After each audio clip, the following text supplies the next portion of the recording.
Hello students, हम NMR spectroscopy में देख रहे थे। हमें चार मेन चीज़ें जो टॉपिक पॉइंट्स हमने पढ़े थे। फर्स्ट था हमने देखा था नंबर ऑफ सिग्नल्स कितने एनएमआर स्पेक्ट्रम में मिलते हैं, उससे हम इंटरप्रेट कर सकते हैं कि किस कंपाउंड का कौन से ग्रुप का क्या स्ट्रक्चर हो सकता है। दूसरी चीज़ हम देख रहे थे कि पोजीशन ऑफ सिग्नल या इनका केमिकल शिफ्ट वो है कहाँ पर ये सिग्नल देते हैं। तीसरा हमने देखा था कि इनकी स्पिन स्प्लिटिंग या कौन सा मल्टीप्लेट हमें मिलता है। इससे पता चल रहा था कि एडजेसेंट कार्बन एटम पर नंबर ऑफ प्रोटॉन क्या है। और लास्ट हमने एरिया ऑफ सिग्नल। ये चार चीज़ें हम अगर अच्छे से पढ़ लेते हैं तो हमें अपने एनएमआर स्पेक्ट्रा को इलिसिडेट करने में, किसी भी कंपाउंड का एनएमआर स्पेक्ट्रम जो हमें मिलता है स्पेक्ट्रोफोटोमीटर से, तो उसको हमें इलिसिडेट करने में ये चार मेन चीज़ें काम में आती हैं। नंबर ऑफ सिग्नल में हम आपको कुछ एक एग्जांपल्स दे के बता रहे हैं। जैसे मान लीजिए आपके पास एसीटोन है। एसीटोन में नंबर ऑफ इक्विवेलेंट प्रोटॉन्स कितने हैं? CH3 दोनों तरफ है मिथाइल ग्रुप। और ये आपको पता है कि इनका इक्विवेलेंट नेचर है। इक्विवेलेंट नेचर का मतलब कि ये C double bond O and CH3 all the proton 6 protons of acetone are equivalent nature. अगर किसी भी प्रोटॉन का हम किसी अलग ग्रुप से अगर सब्स्टिट्यूशन कर देते हैं तो वो एक ही कंपाउंड मिलेगा या एक ही आइसोमर हमको इसका मिलता है। इसका मतलब इक्विवेलेंट प्रोटॉन है। इससे नंबर ऑफ सिग्नल हमको कितने मिलेंगे? अगर एसीटोन का हम एनएमआर स्पेक्ट्रा प्लॉट करें इस तरह से तो हमको केवल एक सिग्नल मिलेगा पूरे एनएमआर स्पेक्ट्रा में। सपोज़ ये 0 डेल वैल्यू है तो यहाँ से इसका एक ही स्पेक्ट्रा हमको मिलता है, एक ही सिग्नल हमें मिलता है। दूसरा, अगर मान लीजिए हम साइक्लोब्यूटेन लें या साइक्लोप्रोपेन लें इस तरह का, तो साइक्लोब्यूटेन CH2 कितने प्रोटॉन हो गए? 2, 4, 6 और 8 प्रोटॉन्स हैं। और इन 8 प्रोटॉन का हमको केवल एक सिग्नल मिलेगा क्योंकि ये सब इक्विवेलेंट नेचर के हैं। ऐसे ही साइक्लोप्रोपेन में भी CH2 all 6 protons are of the same chemical magnetical nature. ये magnetically and chemically these are equivalent, so will get only one signal. Likewise अगर हम मिथेनॉल में लें CH3OH, इसमें CH3 के ये तीनों प्रोटॉन का नेचर एक जैसा है और OH ये डिफरेंट नेचर का है, तो इनके एक इसका सिग्नल मिलेगा और दूसरा A टाइप ऑफ प्रोटॉन और B टाइप ऑफ प्रोटॉन दो सिग्नल मिलेंगे। लाइकवाइज अगर CH3CH2NH2 थाइलेमीन का अगर हम देखें तो कितने टाइप के प्रोटॉन हैं? एक CH3 एक, CH2 दूसरा और NH2 तीसरा। तीन type of equivalent proton present है तो हमें 3 सिग्नल मिलेंगे। इसमें क्लोरोप्रोपेन CH3CH2CH2Cl एंड CH3 ये एक अलग तरह का प्रोटॉन हो गए। ये दोनों इससे दूरी पर हैं, अलग तरह के हो गए। और CH3 methylene type of proton 3 तरह के, तो 3 सिग्नल मिलेंगे। इसी तरह से अगर CH3CHOH CH3 सेकेंडरी एल्कोहल है ये, तो इसमें भी 1, 2, 3 और ये 4 ये प्रोटॉन प्रेजेंट है। लेकिन क्योंकि ये इक्विवेलेंट नेचर के हैं, दोनों मिथाइल ग्रुप इक्विवेलेंट नेचर के हैं, इसको भी अगर हम देखें तो इस तरह लिख सकते हैं CH3 एंड OH। अब यहाँ से अगर हम इसमें किसी भी प्रोटॉन का सब्स्टिट्यूशन करें, सपोज़ यहाँ से CH2X कर दें तो भी वही कंपाउंड मिलेगा। और अगर इसको CH3 ही रहने दें और इसको CH2X कर दें तो भी वही कंपाउंड मिलेगा। मतलब सेम आइसोमर है तो एक इससे आइसोमर मिल सकता है, दूसरा इससे और तीसरा इन दोनों से। ये इक्विवेलेंट नेचर के प्रोटॉन हो गए। 6 प्रोटॉन इक्विवेलेंट नेचर के हैं, तो ये A type of proton, B type of proton and C type of proton. तो टोटल हमें 3 सिग्नल मिलेंगे, 1, 2 और तीसरा।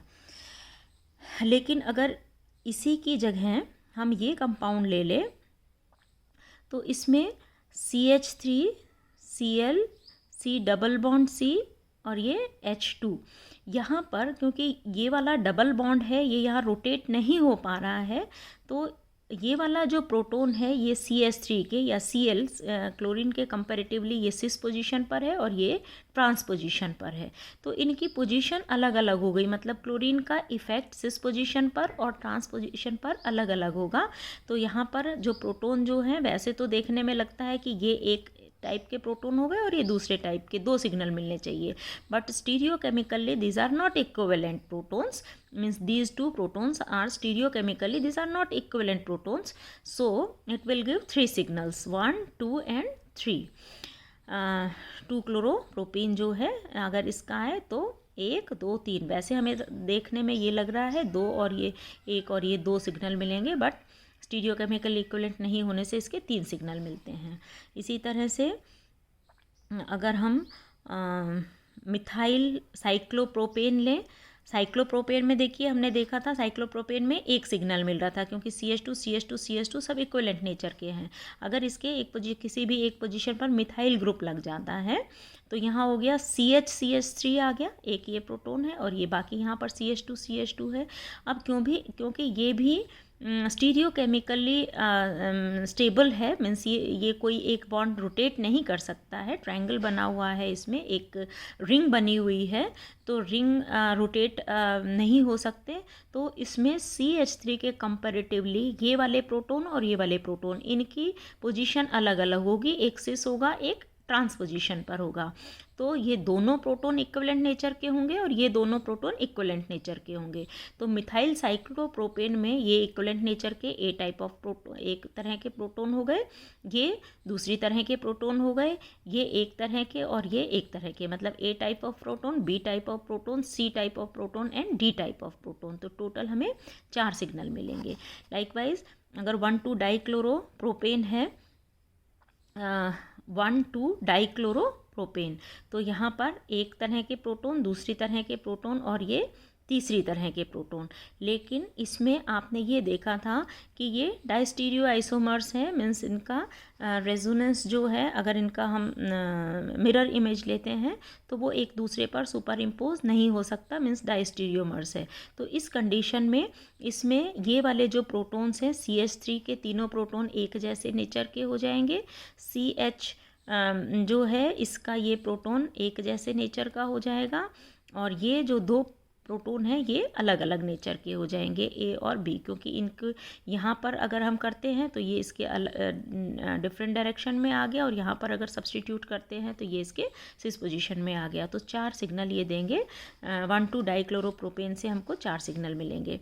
लाइकवाइज अगर CH3CNH2 टर्शरी ब्यूटाइल एमीन, इसमें देखें तो ये तीनों के तीनों प्रोटोन, मीन्स मिथाइल ग्रुप जो हैं कार्बन पर, ये 3 मिथाइल ग्रुप लगे हुए हैं, CH3 CH3 CH3 and this is NH2।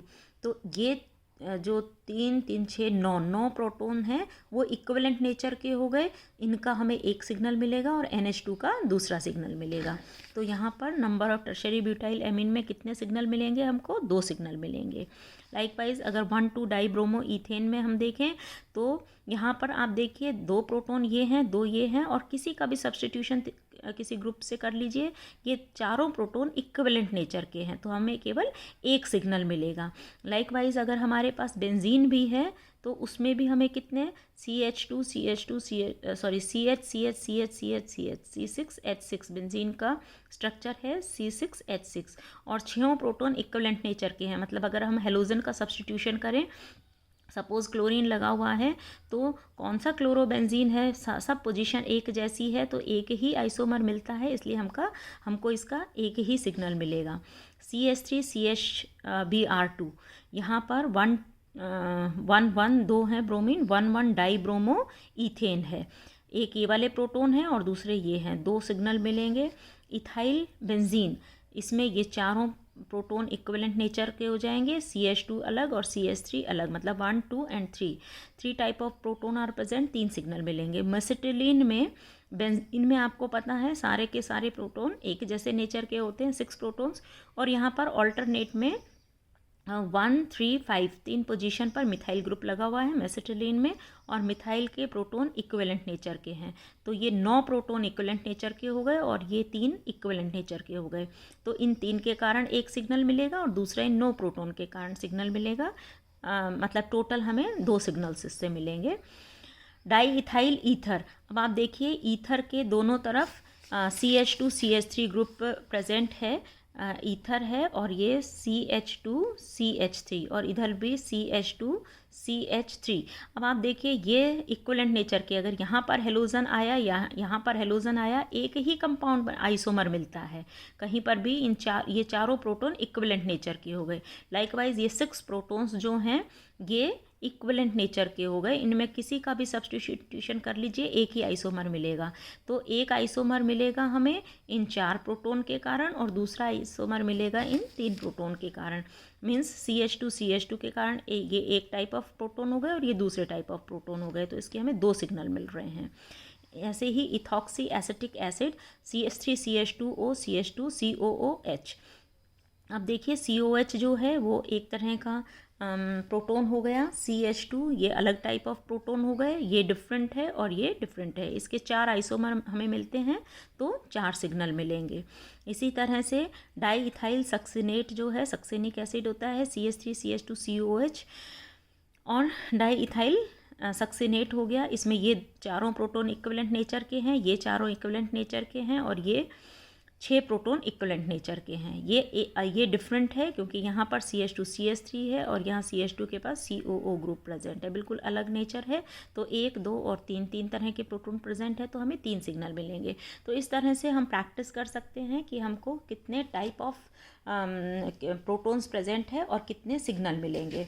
दूसरा हमने जो देखा था ये तो नंबर ऑफ सिग्नल्स हो गया। दूसरा हम पढ़ रहे थे पोजीशन ऑफ सिग्नल, और इसमें जो है कुछ एक आपको एक स्केच हम बताते हैं कि अगर मान लीजिए सिग्नल्स आपके पास इंटरप्रेट करने को मिले तो कुछ कैरेक्टरिस्टिक प्रोटोन्स हैं जिनका केमिकल शिफ्ट या किस पोजीशन पर वो सिग्नल देते हैं वो अप्रॉक्सीमेट उस रेंज में देंगे। बाकी इनका डिपेंड करता है कि इनका इलेक्ट्रॉनिक एनवायरनमेंट कैसा है, मतलब इनकी शील्डिंग हो रही है या डीशील्डिंग हो रही है। फिर भी साइक्लोप्रोपेन जो है अभी हमने देखा था, इसमें नंबर ऑफ सिग्नल कितने मिलेंगे, 1, और वो जो सिग्नल मिलेगा क्योंकि ये मोस्ट शील्डेड प्रोटोन है, कोई भी इलेक्ट्रॉन अट्रैक्टिंग ग्रुप प्रेजेंट नहीं है, तो उसकी जो डेल वैल्यू है वो 0.2 ppm डेल वैल्यू पर ये सिग्नल देगा।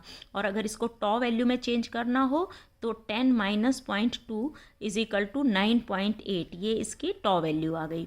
तो डेल वैल्यू 0.2, टॉ वैल्यू 9.8, ये आप सबको चेंज कर सकते हैं। प्राइमरी एल्किल ग्रुप जो होता है RCH3, इस तरह का प्राइमरी एल्किल ग्रुप 0.8 से 1 डेल ppm पर सिग्नल देता है। सेकेंडरी एल्किल ग्रुप RRCH2, ये वाले प्रोटोन्स होते हैं secondary alkyl type of proton, 1.2 से 1.4। Tertiary protons CH3 CH3 CH3, इस तरह से अगर ये प्रोटोन्स प्रेजेंट है CH CH3 CH3 CH3, ये वाले जो प्रोटोन होंगे CH या टर्शरी टाइप ऑफ प्रोटोन, ये 1.6 से 1.9 के बीच में सिग्नल देंगे। बेंजाइलिक मतलब एरोमेटिक रिंग प्रेजेंट है और उस पर ये वाले जो प्रोटोन प्रेजेंट है 2.2 से 2.5 डेल वैल्यू ppm पर सिग्नल देंगे। एसिटाइलेनिक प्रोटोन्स जो हैं वो 2.5 से 3.1। इसी तरह से अगर इलेक्ट्रॉन अट्रैक्टिंग ग्रुप लगे हुए हैं, ये फ्लोरीन क्लोरीन ब्रोमीन आयोडीन जो भी इलेक्ट्रॉन अट्रैक्टिंग ग्रुप है, उनसे एडजेसेंट जो प्रोटोन है वो अगर फ्लोरीन के एडजेसेंट है, मतलब फ्लोराइड्स जो है एल्किल फ्लोराइड्स, तो वो वाला जो एल्किल ग्रुप है वो 4 से 4.5 के बीच में। ब्रोमाइड अगर लगा हुआ है तो 2.5 to 4, एंड आयोडाइड के पास जो CH2 है वो 3.1 से 3.3 के बीच में। लाइकवाइज अगर हेलोजन प्रेजेंट है, और ये भी किस पर है, प्राइमरी सेकेंडरी टर्शरी किसके पास, अगर मान लीजिए प्राइमरी प्रोटोन्स हैं ये, उसके पास हेलोजन लगा हुआ है तो उसमें डी शील्डिंग ये इससे इलेक्ट्रॉन अट्रैक्ट करता है। लेकिन अगर उसी के पास एक ये सेकेंडरी टाइप ऑफ प्रोटोन है, मीन्स एक एल्किल ग्रुप लगा हुआ है, तो आपको पता है जितने ये इलेक्ट्रॉन अट्रैक्ट करेगा, कुछ ये एल्किल ग्रुप का नेचर है इलेक्ट्रॉन डोनेटिंग नेचर, तो इस प्रोटोन की जितनी डी शील्डिंग हेलोजन करता है यहाँ पर, उससे ये भी उतनी ही करेगा वैसे, बट यहाँ पर साथ में एल्किल ग्रुप है जो कि इसको इलेक्ट्रॉन दे देगा, मतलब ये शील्डिंग कर रहा है, ये डी शील्डिंग कर रहा है। यहाँ पर जितनी डी शील्डिंग हो रही थी due two electron attracting nature of chlorine, यहाँ पर वो डी शील्डिंग कम हो जाएगी क्योंकि ये इलेक्ट्रॉन दे रहा है। तो कंपेरेटिवली वो D shielding means lower field में। आपको बताया था कि जो रेंज है मीन्स अगर हम केमिकल शिफ्ट देखते हैं तो डेल वैल्यू 0 है और ये हम कहते हैं अप फील्ड शिफ्ट है, और इधर 10 डेल वैल्यू है, ये डाउन फील्ड शिफ्ट है। तो अगर डी शील्डिंग होती है तो हमें सिग्नल डाउन फील्ड में मिलता है। डी शील्डिंग में सिग्नल हमें मिलेगा down, D4 डाउनफोल्ड, D4 D shielding. तो ये याद रखिएगा कि जितनी ज़्यादा डी शील्डिंग होगी डाउन फील्ड में शिफ्ट मिलेगा। वैसे भी आपको पता है जब किसी प्रोटॉन के ऊपर से इलेक्ट्रॉन चले गए तो इसकी शील्डिंग ख़त्म हो गई, इसको कवर जो कर रखा है सराउंड इलेक्ट्रॉन्स की डेंसिटी, जिन्होंने इस न्यूक्लियस को सराउंडिंग किया हुआ था, तो ये बहुत कम मैग्नेटिक फील्ड पर ही सिग्नल दे देगा, ये बहुत जल्दी मैग्नेटिक फील्ड को फील कर लेगा, बिकॉज जो इलेक्ट्रॉन उसको अपोज कर रहे थे वो तो ख़त्म हो गए, हटा लिए इन्होंने। तो यहाँ पर हम देख रहे थे कि अगर हेलोजन है तो इसकी डी शील्डिंग जो है वो ज़्यादा होगी, तो वो डाउन फील्ड में सिग्नल देगा 3 से 7। और अगर एल्किल ग्रुप इलेक्ट्रॉन डोनेटिंग है तो वो सिग्नल कंपैरेटिवली उससे पहले दे देगा। और अगर दो एल्किल ग्रुप लगे हुए हैं, मतलब ये दोनों के दोनों इलेक्ट्रॉन इसको दे रहे हैं, हेलोजन उतना ही इलेक्ट्रॉन अट्रैक्ट कर रहा है, लेकिन यहाँ पर ये एक इलेक्ट्रॉन देने वाला ग्रुप है, यहाँ पर ये दोनों इलेक्ट्रॉन देने वाले ग्रुप हैं, तो इसका जो शिफ्ट है डाउन फील्ड शिफ्ट वो कम हो जाएगा, या यो कहे इसके कंपैरेटिवली ये अप फील्ड में सिग्नल देगा। दूसरा, अगर ईथर है या एरोमेटिक है, एक ये है कि एरोमेटिक प्रोटॉन्स जो होते हैं ये हमेशा 6 से 9 के बीच में, लेकिन आपको ये पता है एरोमेटिक में ये 6 के 6 प्रोटॉन अलग अलग कार्बन एटम पर लगे हुए हैं और इक्विवेलेंट नेचर के हैं। तो सिग्नल जो है इसका 6 से 9 ppm के बीच में, जनरली 6-7 के आसपास इसका सिग्नल मिलता है, लेकिन वो शॉर्ट और थोड़ा ब्रॉड सा इस तरह का सिग्नल होता है, मतलब थोड़ा फैला हुआ सा होगा और इसकी जो इंटेंसिटी है वो कम होगी। ये 6 प्रोटॉन एक दूसरे को इफ़ेक्ट करते हैं। तो इस तरह का अगर 6, 7, 8 के आसपास जब भी कभी थोड़ा सा शॉर्टन हाइट में और थोड़ा ब्रॉड ऐसे स्पेक्ट्रम मिले जिसकी इंटेंसिटी कम हो, ब्रॉड हो, तो इसका मतलब एरोमेटिक रिंग प्रेजेंट है। तो एरोमेटिक जो प्रोटॉन्स होते हैं वो 6 to 9.5 के बीच में सिग्नल्स देते हैं। एल्डिहाइडिक प्रोटॉन्स या ईथर वाले जो प्रोटॉन्स हैं, इसके पास जो प्रोटॉन है या एल्डिहाइडिक प्रोटॉन्स हैं, ये ईथर में, क्योंकि ये भी इलेक्ट्रॉन डोनेटिंग ग्रुप है, ये भी इलेक्ट्रॉन डोनेटिंग ग्रुप है, तो इसके सिग्नल 3.3 से 3.9 के बीच में मिलते हैं। लेकिन एल्डिहाइडिक टाइप ऑफ प्रोटॉन है, ये बहुत डाउन फील्ड में सिग्नल देता है 9.5 से 10.5 के बीच में। ये जनरली आपको क्वेश्चन अराइज होता है कि एल्डिहाइडिक टाइप ऑफ प्रोटॉन ये इतना डाउन फील्ड शिफ्ट में सिग्नल क्यों देते हैं, क्यों शो करते हैं, या डाउन फील्ड में क्यों सिग्नल देते हैं। इसका रीज़न है कि जो एल्डिहाइडिक ग्रुप है उसमें जो कार्बन पर प्रोटॉन लगा हुआ है, इसके जस्ट मतलब उसी कार्बन एटम पर एक ऑक्सीजन एटम है जिसका नेचर इलेक्ट्रॉन अट्रैक्टिंग है, अपनी तरफ इलेक्ट्रॉन खींचता है, और वो भी अनसेचुरेटेड है, मीन्स डबल बॉन्ड है। तो एक तो ऑक्सीजन एटम, दूसरा अनसेचुरेशन प्रेजेंट है जो इलेक्ट्रॉन लेगा, तो ये बहुत इलेक्ट्रॉन डेफिशिएंट हो जाता है, तो वो ये वाले इलेक्ट्रॉन अपनी तरफ अट्रैक्ट करेगा और इसकी डी शील्डिंग मैक्सिमम हो जाएगी। एल्डिहाइडिक टाइप ऑफ प्रोटॉन जो CHO है, उस पर उसी कार्बन एटम पर जो प्रोटॉन है उसकी deshielding due to unsaturated oxygen atom बहुत ज़्यादा हो जाती है, और जितनी ज़्यादा डी शील्डिंग होगी उतना ही डाउन फील्ड में सिग्नल देगा। तो इसीलिए एल्डिहाइडिक टाइप ऑफ प्रोटॉन में due to maximum deshielding due to the presence of unsaturated oxygen atom ये डाउन फील्ड शिफ्ट देते हैं। लाइकवाइज अगर हमारे पास एल्कोहल है तो वो 0.5 से 0.6 बहुत ज़्यादा रेंज है इसकी, बिकॉज ये डिपेंड करता है कि ये किस तरह का सॉल्वेंट है, क्या टेम्परेचर है, उस पर डिपेंड करता है। लाइकवाइज एमिनो के NH2 type of proton, alcohol के OH टाइप ऑफ प्रोटॉन, या फिनॉल्स के OH टाइप ऑफ, या कार्बोक्सिलिक एसिड के ये जो प्रोटॉन्स हैं, ये सारे के सारे इनके सिग्नल 0.5 से 6, 1 से 5 4.5 से 7.7, और कार्बोक्सिलिक एसिड का देखिए बहुत ज़्यादा डाउन फील्ड में 10 to 13 ppm डेल वैल्यू पर ये सिग्नल देता है। ये भी क्यों देता है, जैसा हमने एल्डिहाइडिक ग्रुप में देखा था, यहाँ भी RC डबल बॉन्ड OOH, तो एक तो ये ऑक्सीजन, एक तो यही ऑक्सीजन इससे इलेक्ट्रॉन लेगा, और दूसरा जिस कार्बन एटम से जुड़ा हुआ है ये भी अनसेचुरेटेड है, ये भी इससे इलेक्ट्रॉन लेगा, तो बहुत ज़्यादा इसकी डीशील्डिंग हो जाती है। इसलिए ये हाई इलेक्ट्रॉन अट्रैक्टिंग ग्रुप जो ऑक्सीजन एटम्स प्रेजेंट हैं, दो हैं डायरेक्टली अटैच्ड हैं इस प्रोटोन से, तो वो बहुत ज़्यादा इसकी डीशील्डिंग दे देते करते हैं। इसलिए जो कार्बोक्सिलिक टाइप ऑफ प्रोटोन हैं ये बहुत ज़्यादा डाउन फील्ड में 10 to 13 डेल वैल्यू पर ppm पर ये सिग्नल देते हैं।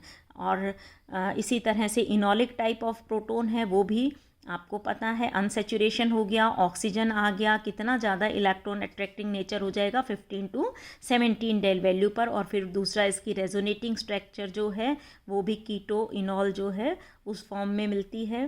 तो इस तरह से ये चेंज होता रहता है। तो इसकी डीशील्डिंग, इन प्रोटॉन्स की डीशील्डिंग बहुत ज़्यादा होती है, इसलिए 15 to 17 डेल वैल्यू पर ये सिग्नल देते हैं। यहाँ पर एक बात और ध्यान देने की है कि ये जो alcoholic type of proton, amino proton, amino type of proton, phenolic type of proton और कार्बोक्सिलिक टाइप ऑफ प्रोटोन, ये सारे जो प्रोटोन्स हैं ये इनका केमिकल शिफ्ट जो है वो वेरी करता है डिपेंडिंग ऑन द सॉल्वेंट। ये जब हम NMR स्पेक्ट्रम ले रहे हैं तो ये किस सॉल्वेंट में है, सॉल्वेंट क्या यूज़ किया है उसके ऊपर, और साथ में इनका टेम्परेचर क्या है। उस टाइम जब हम ये कर रहे थे तो उस टाइम इनका टेम्परेचर कितना है, सॉल्वेंट क्या है और उसकी कंसंट्रेशन क्या है, उस सब पर ये डिपेंड करता है। इसलिए ये वेरी करते रहते हैं इनके सिग्नल, या अलग अलग तरह के भी कई बार सिग्नल मिल जाते हैं हमें। इसको अभी हम एग्जांपल के साथ देखेंगे कि किस किस कंपाउंड में किस तरह से signal depending on temperature, solvent, concentration कैसे ये वेरी करता है। नेक्स्ट टर्न पे हम इंटरप्रिटेशन करेंगे कुछ एक कंपाउंड्स का NMR स्पेक्ट्रम लेके, और उसको कैसे इंटरप्रेट करेंगे, that we will learn. Thank you.